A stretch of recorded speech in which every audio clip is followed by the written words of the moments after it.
So are you all enjoying the course? Yes, sir. The benches you are making, eh?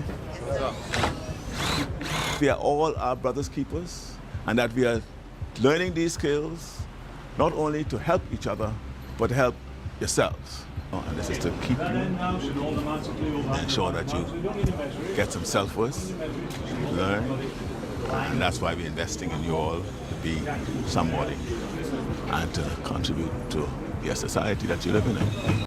They chose the right place to bring me this morning, the carpenter shop, because from the age of 9, I was a carpenter helper until I graduated from high school at the age of 16. The primary aim was to be able to have a cadre of young people ready and able to assist us in a time of disaster, but it's also about investing in you to enable you to be the best that you can be and as a contributing citizen to your country. I'm proud of each of you. I love each of you, and please take advantage of this. And I want to thank you all.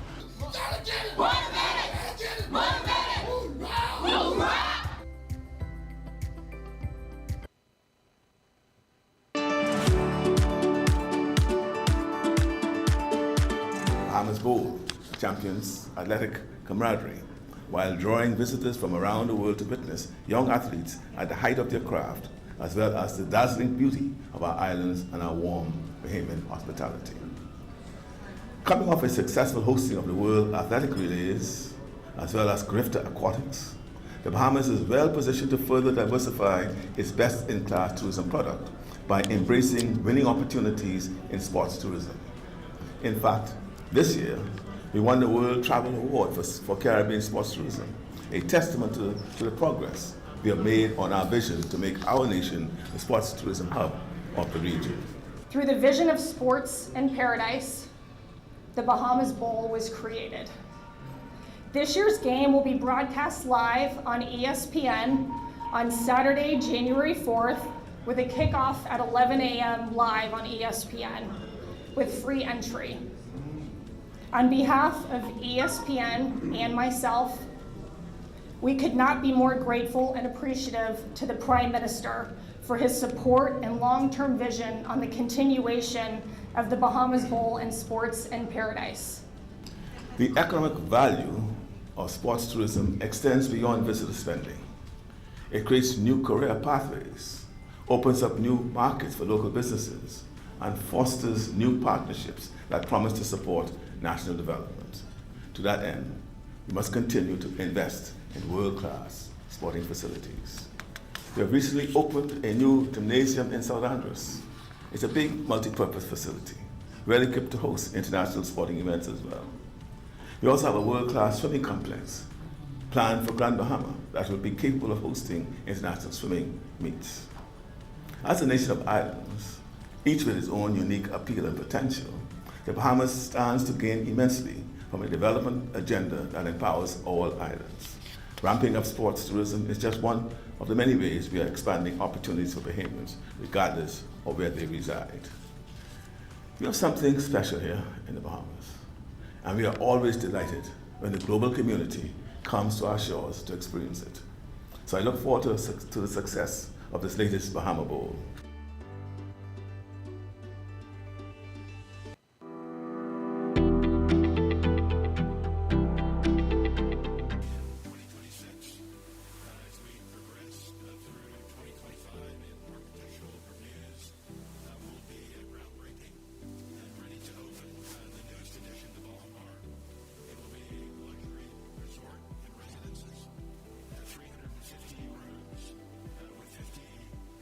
Residents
The Office of the Prime Minister Press Office is the primary liaison between the Fourth Estate and the Office of the Prime Minister and Cabinet. Every day, we are working to build a more inclusive economy and a stronger, safer country. Hear all of the latest developments as the Davis administration carries out the broad mandate of progress and change. Our live weekly press briefings provide full access to current newsmakers on the most topical issues of the day. We facilitate prompt responses from cabinet ministers on the latest reports and get answers on the issues that matter to you. Will any penalties be levied against this? OPM Press Now, keeping you in the know.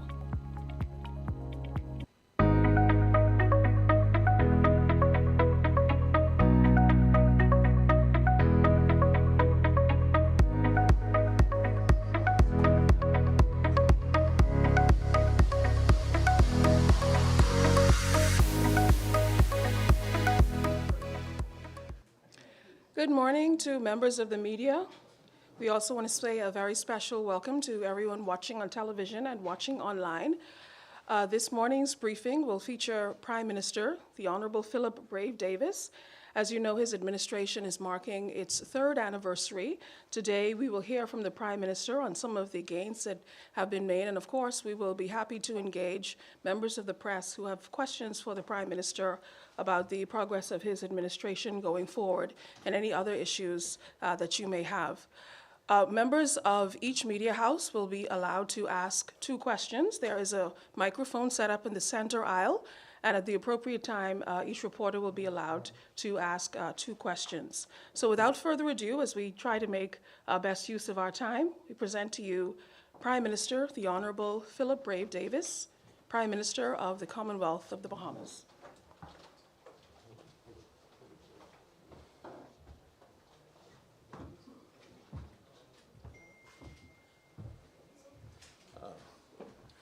What do I have here this morning?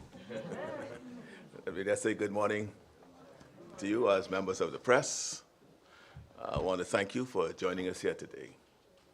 As you know, this week we mark 3 years in office. Not every day has been easy, but every day has been a privilege. And it is with great joy that I share my confidence in our country, my confidence in our people, and my confidence in our future. We are finally gaining momentum, making headway on our most difficult challenges. We began our term, as you know, at a very dark time, with the economy in tatters, our nation's finances in free fall, and our hospitals, schools, and communities all in serious crisis. All of these challenges were compounded by the global inflation crisis that followed the pandemic and then worsened due to conflicts abroad. The right choices matter, though, and ours turned things around. We ended the policies that had caused so much harm and replaced them with policies which offered relief. We pulled the country back from the fiscal brink and revitalized tourism, creating new jobs, partnerships, and investments. We strengthened our presence on the global stage, standing up for fair climate finance, promoting our country and our people, and strengthening partnerships to protect our borders. In just 3 years, we have signed dozens of labor agreements, raised the minimum wage, launched a nationwide learning assessment, expanded health services, and brought innovative programs to communities across our islands. We have launched the country's first National Youth Guard initiative, expanded urban renewals outreach, invested in our athletes, and fed our school children more than 150,000 hot breakfasts. We have knocked $1 billion off our deficit, even while making game-changing investments in energy reform, airports, and infrastructure in the Family Islands, agriculture programs, and new hospitals, all with the one goal, building a future where every Bahamian can thrive. It's important to celebrate how far we've come, because so many Bahamians work so hard for the progress we have made together, while never losing sight of the hard work that is still ahead. There's much still to do to realize our vision of a country where Bahamians play a central role in our economy and every family has the safety and opportunities they deserve. We are working to meet immediate needs, and we are investing in a future filled with new possibilities. There are no shortcuts. Real change takes relentless focus and partnerships with the Bahamian people. So today, I do give thanks to God and to the Bahamian people for allowing us to be where we are today. A lot has been done, but there's still much more to get done. I'm now pleased to invite questions from the press present. And we have organized a structured setup for this morning. We will begin with the two questions by the Tribune newspaper, because they were here first. But I also want to point out that media houses that have digital arms, that's included in your two questions. So thank you in advance for your cooperation. The Tribune.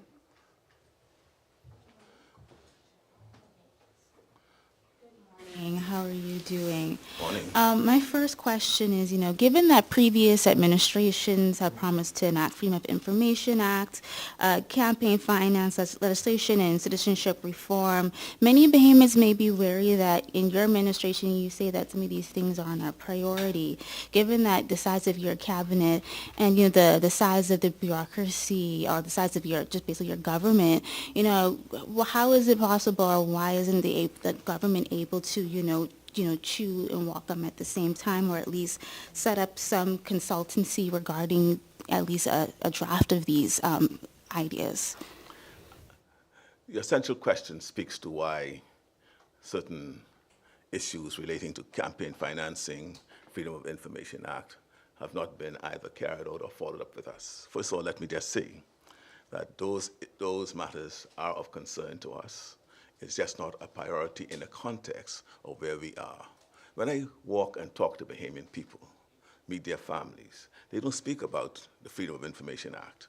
They don't speak about campaign financing laws. What they speak to me about is the relief from cost of living, action on crime, access to health care, wanting opportunities.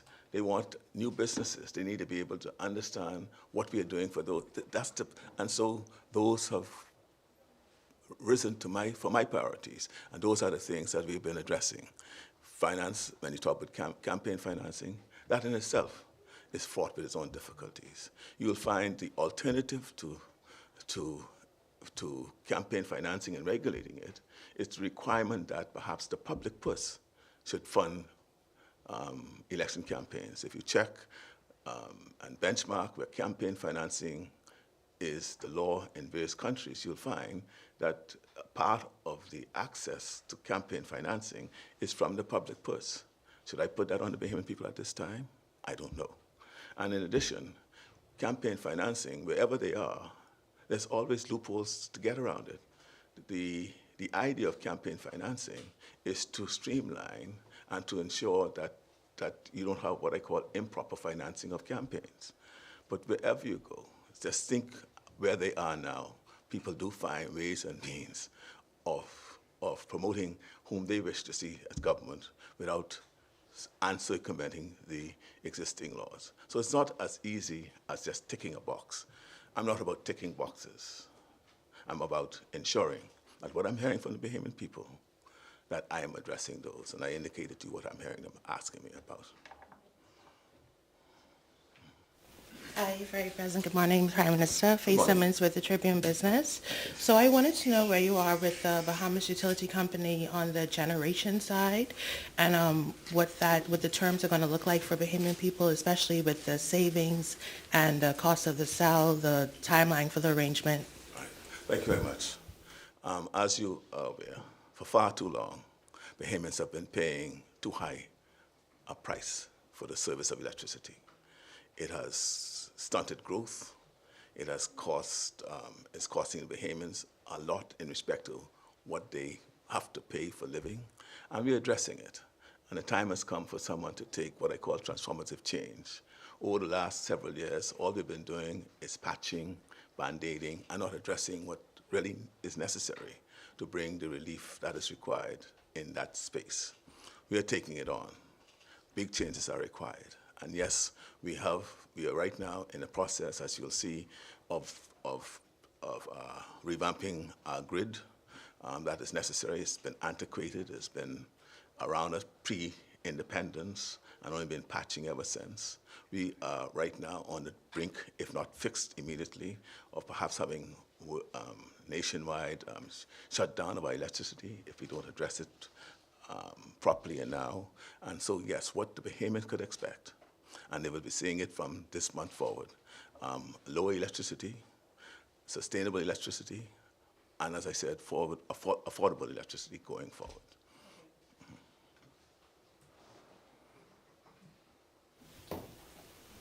Good morning. So, Prime Minister, in the Blueprint for Change, the Davis administration pledged to implement anti-corruption legislation within the first 100 days in office. In the last speech from the throne, it wasn't mentioned. Where is the Davis administration with this? Is this still on the agenda? Can we see implementation soon, especially after we've seen some international bodies comment on this as well? Yeah, well, again, we have to do what is necessary for our people. And as I indicated, when we came into office, what we found, the crisis we found in the serious policies that was causing pain on our people, the debt crisis we found ourselves in, the fiscal freefall we found ourselves in, those became priorities. We're not discounting our promise to introduce anti-corruption legislation. For example, we just passed the Ombudsman Bill, which is a component to the anti-corruption legislative regime. And so with that in place, the Attorney General is now reviewing bringing that into force, and they are also benchmarking and working with the International Law Development Association, which is assisting them in looking and benchmarking the various anti-corruption laws around the country, around the world, so that we can adopt what is more suitable for us. So we have not abandoned that goal. It's just that there are so many other pressing issues that we have to address that impact the lives of our Bahamian people. That's taking priority for me and my administration. Thank you, Prime Minister. My next question, how much was spent for the delegation that traveled to the King's coronation and for the 50th independence celebration? We are more than a year since that independence celebration, I think, from the King's coronation as well. I don't have those numbers with me, but we'll gladly make it available in due course. I know that if it should have been made available, I've not had the opportunity to look at them in detail, so I wouldn't want to say what that is at this time, but we will get that to the press as soon as those numbers are available. Good morning, Prime Minister. Devontae Arnair from ZNS. Again, congratulations on 3 years. Thank you. My question relates to crime. Obviously, crime and violence is a serious issue for Bahamian people. I know that this administration has implemented some crime prevention strategies. Where are we in terms of seeing the results of those strategies? Have those strategies paid off, or are we still struggling to find a balance? I'm satisfied that those strategies are working, though it's not having the gains that we expected immediately. There are signs that they're working, and if you examine some of the criminal activities that's taking place, you'll see the decline in a number of those areas. We are still concerned that the headline in crime is the murder rate, and we continue to try to prevent as many of those as we can. A lot of them are gang-related. A lot of them are related to the nefarious trade of drug transshipment, and the war between drug cartels. I call them cartels, but gang involvement in the trade of drugs.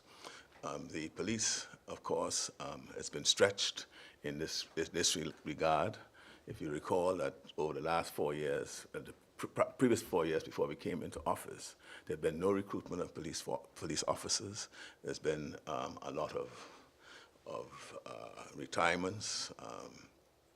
People have left the force, and we've tried our best to ensure that we have sufficient police officers on the force. So this in the next couple of months, we'll be graduating at least another 200 cohorts in the police force, and shortly after that, we hope to recruit another 200. We have saturation patrol that's been working, and we have also the monitoring system where we have added a number of CCTVs around the island, and that is also being used as a deterrent to crime.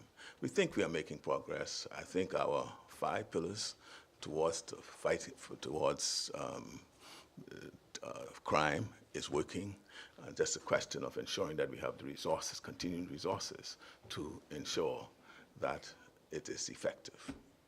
My colleagues asked you about anti-corruption legislation and campaign finance, and I know you've previously said that that is not a main priority right now for this administration. The main priority is for the people. Is that something, those legislations, something that the Daves administration would seek to get if given a second term?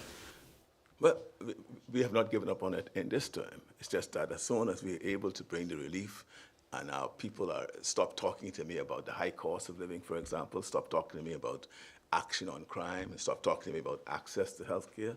Once I'm satisfied that those concerns and relief is brought in those areas, then we could turn to that. As I said, the fact that I said it's not a priority doesn't mean that I don't take those issues seriously.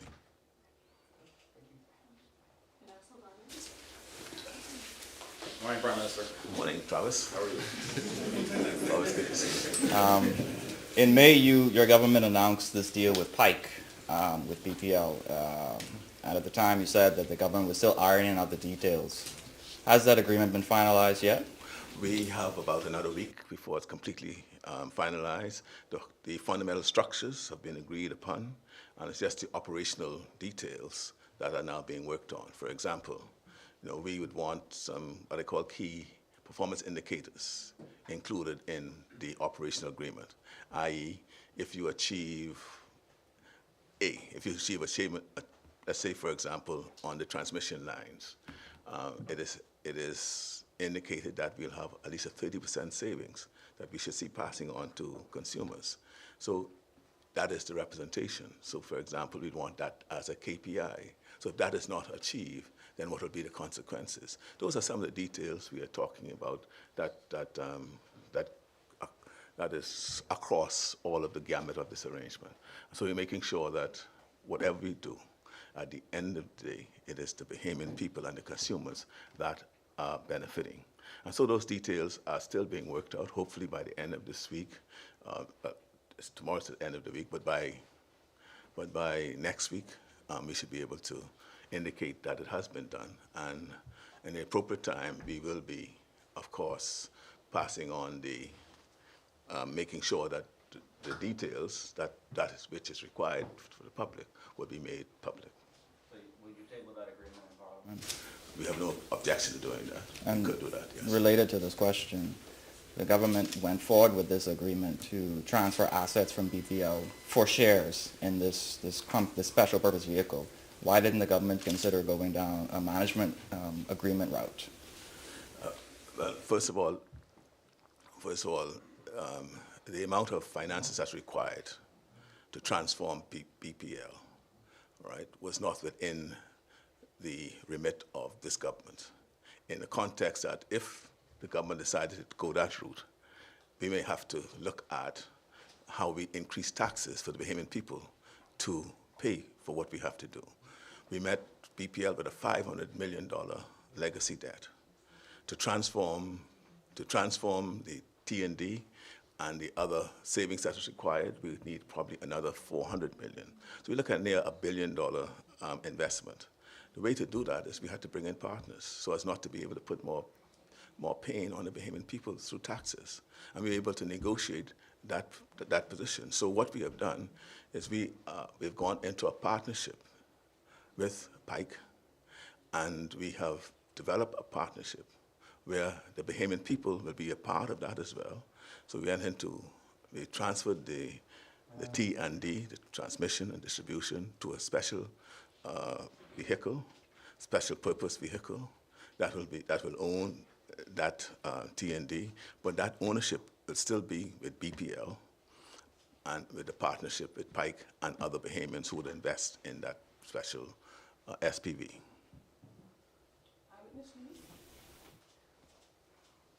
Good morning, Prime Minister. This is Tyler Simonet for Eyewitness News. Despite the Privy Council ruling on citizenship, that happened, I believe, last year, May, government has yet to formalize changes in the law. So what specific changes does government plan to implement in relation to that ruling, and what's the exact timeline for that? Well, we have, in fact, made some regulations as it relates to the passport office, as to what will be required for a person born in the Bahamas of a Bahamian male unwed to the mother of that child. So if you look, we did do some rule changes in the passport office for that purpose. And for the moment, we don't see that we need to do much more than that at this time. The law is the law, and the law is that if, in this instance, from the Privy Council reasoning, is that if a Bahamian male has a child born in the Bahamas to a non-Bahamian, that child will be a Bahamian, and that's what the law is. We don't need to, in fact, pass any legislative, initiative to confirm that. Now, what has to happen is, because, my mother always told me, you know who your mother is, but you might not be sure who your father is. We have put in place these some rules for the granting of the passport, just to ensure that the father is the father and that the father knows. And they've been published, so you can find them on the passport website, I think. Okay. Morning, Prime Minister. Morning. In 2024, the Bahamas is still very reliant on fossil fuels. Can you explain why BPL is still reliant on fossil fuels so heavily? Why hasn't there been a more aggressive push towards solar energy? And is it because of allegations that the PLP or a well-known PLP family has vested interests in Bahamas Power and Light? Far from that. Far from that. First of all, one of the reasons why we were very aggressively pursuing lessening our footprints in our greenhouse emissions, which require us to aggressively move away from fossil fuel. But then you have to understand the condition we are in. What's the state of play in the provision of electricity? We had already agreed for a 60 megawatt solar field that should have been on stream by now. But what we discovered after much negotiations and moving it along is that our grid that presently exists was unable to accommodate that. So to be able to move to solar, we have to have a grid that could accommodate it. That's part of the reasons why we're now upgrading and replacing the present grid. That's now being done. And in conjunction with that, we've already awarded 75 megs of solar to be installed, which will be going on in short order within the next 2 or 3 months. We'll be seeing that being installed with 35 megs of battery storage for BPL. So that is in train as we speak. For the Family Islands, we also have the microgrid and utility solar in the Family Islands as well, where we already awarded the installation of solar and utility and with a mix of generation for LNG, cleaner energy for the Family Islands. That is ongoing now. So if you stay tuned, you'll see that in very short order, we will be moving away from, as far as we can, from fossil fuel and clean energy. You're quite right that we've been burning dirty oil for too long, and we are moving away from it, and you'll be seeing the effects of that very shortly.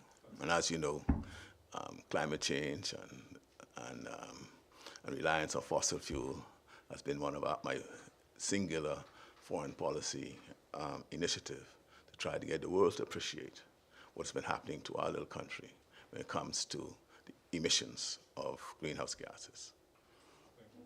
Jones Communications. Good morning, Prime Minister. Latanya Roberts, Jones Communications. So I know recently you just said that there's one more week before the finalization of the BPL deal with Pike. I just wanted to know, Ali McIntosh, leader of the BCP, she filed an injunction. Is there any concern that that injunction will go through to stall any delay of the deal? I'm not concerned about that. In fact, I've not been served with any injunction. I don't know whether they had a hearing on an injunction. And my Attorney General has indicated that he's not been served with any such document. So we'll meet the concern that they may have in court if that's where they wish to meet it. But we're not concerned about their efforts at all. Okay, and lastly, recently you guys signed some heads of agreements to extend the facilities at the port in Grand Bahama. Did you guys speak to any of the executives of Grand Bahama Port Authority regarding the $357 million? Well, okay, but don't conflict the signing of the heads of agreement in respect to the expansion of the port with the Port Authority itself. That's two separate issues. The port is the shipyard. That is where they are extending their ability to, well, first of all, it was damaged during Dorian. They've been trying to rebuild from that time. And in their rebuilding, they just decided to expand it to be, well, to have the largest shipyard dock in the world there in Grand Bahama. So that's something separate from any issue I have with the Port Authority as the Port Authority. In respect to the Port Authority, we've had no further conversations with them. All I can say is, at this time, is that the process for the resolving of dispute between ourselves has been engaged and is continuing. Sorry, could I ask? Thank you very much. Could I ask, The next what's the question, status with excuse the me, arbitrator? the next question will come from Can't Evan speak G. to it. Krause, please. Yeah. Good morning, Mr. So my question is about investments in Grand Bahama. You mentioned the expansion to the port. There are a number of investments that I understand are taking place. We have the continued construction on the PHA facility. I'm wondering, are there any updates regarding the airport and other updates regarding the Grand Lucayan? Yeah, in respect to the airport, that is moving along slower than I expected. I anticipated by now we should have had shovels in the ground. I think I'm to have a meeting now with all the stakeholders and those who have indicated that they wish to participate in that renovation. That meeting should be held either tomorrow or early, well, it can't be next week, as soon as I'm back from the General Assembly. But we are moving assiduously to ensure that that is happening. In respect to the Grand Lucayan, we are in intense discussions with an intended buyer. The issue for us, of course, is to ensure that we just don't sell for selling's sake or to tick a box. We want to make sure that when we sell, that we want a world-class, we've indicated we want a world-class brand name to be associated with the reopening, and I'm hopeful and I'm encouraged that we will have that, and within the next 2 weeks or so, we should be closing an arrangement in that. Until then, just stay tuned, and we will let you know. My final question. Grand Bahamians are still very much recovering from the impact of Dorian, both in the physical sense and the economic sense. And I know that climate change continues to be one of the issues that you are particularly concerned about. How do we get people generally, I think Grand Bahamians understand, the impact that climate change is having on the country. How do we get, from your perspective, other people around the country to understand that and take that more seriously? Well, they just have to just look around us. I mean, on my island of Cat Island, where there was once a cemetery, it's no longer there because it's been swallowed up by the sea. That's the Knowles' cemetery. And I've seen that over the last 10 years, how it's been swallowed up. We can see the amount of rain that falls around us. All that is due to the climate change. What we have been doing, and we've been truly engaged in over the last 2-3 years, we have engaged our young people. And you'll find that the young people are the advocates now. I've taken them to COP to speak firsthand as what they've been enjoying.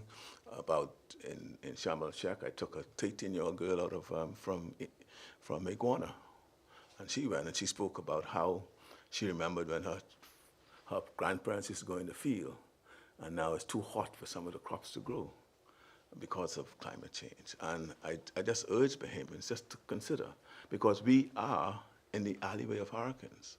We are most vulnerable. We are ocean state. We are an ocean state, spread over 100,000 square miles. More than 80% of our land mass is less than 3 meters above sea level. And we are made of limestone. So we are one of the most vulnerable countries in the world, and we need to pay attention to it. And I urge you as journalists to pay more attention as to what is happening to this, particularly how the global north treats the global south in respect to their responsibility to the global south for what they have done. Been here, but I say I may get roughed up by my media colleagues, but I'm just wondering. Rough up? Yeah, I don't want to get roughed up by my media colleagues, but I'm wondering, are you planning on leading the Progressive Liberal Party into the next general election? Is that something that you? As I presently stand here, yes.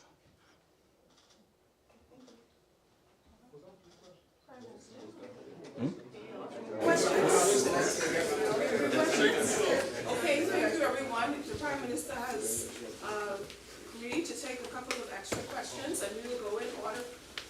We'll start with only 2. I agree.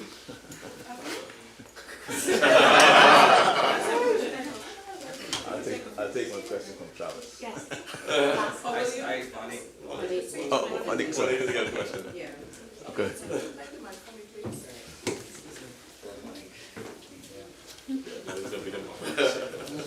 Good morning, Prime Minister. Morning, The BPL morning. Managers Union has expressed concern that they still have questions that haven't been answered. For instance, why is there a 25-year contract with Pike, but there's only 1 year opt-out? And if I decide to go back to BPL from BGC afterwards, what am I going back to? How do you answer those questions when there's still uncertainty, and do you plan to meet with them at any point personally? Let me just say, it is rather disappointing that we continue to hear these sort of concerns when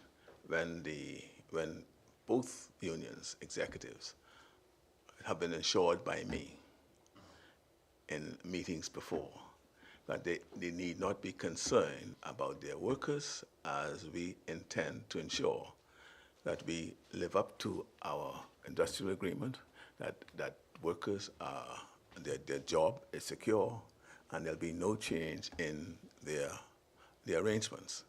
They will have a choice to go to the special purpose vehicle or remain at BPL. And if they go there and there's some concerns about whether they want to be there, the door will be open for them to go back.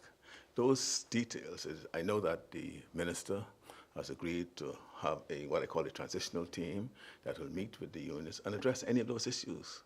But they are assured that they need not be concerned about their job security or whether or not the provisions agreed upon in the industrial agreements will be complied with. Will the Valley Boys get to keep the 30K, or will you see how it plays out in court before John Canoe? I'm a Valley boy. Which one? I'm a Valley boy. To me, there's only one. Thank you very much, Prime Minister. One more. Yeah, okay. I just wanted to get your response to a statement yesterday from the GBPA. They are basically considering the rate hike that the GBPC proposed. I know there's still the ongoing issue of who's the regulator of power in Grand Bahama. I just wanted to get your response to that, considering that is still ongoing. Well, my response to that is that I think IRCA has indicated what their position is on the matter, and I'll just abide the conduct of IRCA in respect to that. So I will not interfere or say anything on that at this time. I'll just expect IRCA to deal with those issues that have come up with the power company in Grand Bahama. Okay. All right. Thank you all very much. I see they've provided you with some light refreshments. Travis, I think they bribed you with that. Thank you all very much. I appreciate it. Thank you, everyone. Everyone got their 2 questions and then some. Thank you again, everyone, members of the media. Thank you, of course, Prime Minister, who is always happy to engage with members of the Fourth Estate. Have a good afternoon, everyone.